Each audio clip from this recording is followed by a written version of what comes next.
of millions of Americans have been tuning into March Madness, the NCAA basketball tournament. Oh, what a save! And Lindsay with the finish!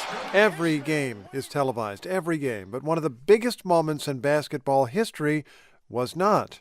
NPR's Neda Ulaby has the story of how an important piece of basketball history was almost lost.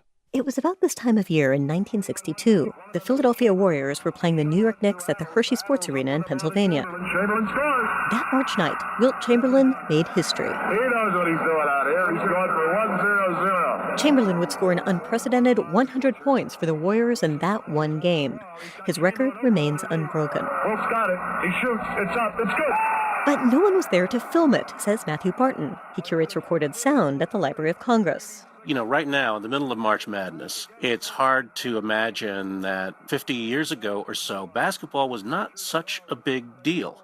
It had its following, but it didn't have the following that baseball or football did, so it wasn't much on the networks. Meaning the soon-to-be legendary game was only broadcast on the local radio station, WCAU. Back to Chamberlain. He shoots. Up.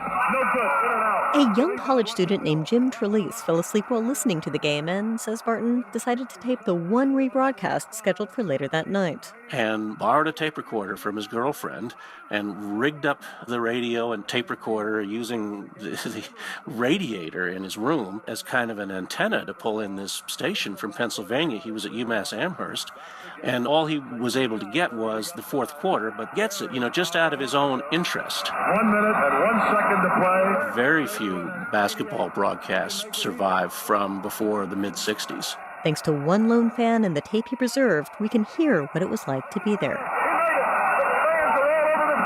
Now that tape recorded in a Massachusetts dorm room has gotten its own honor.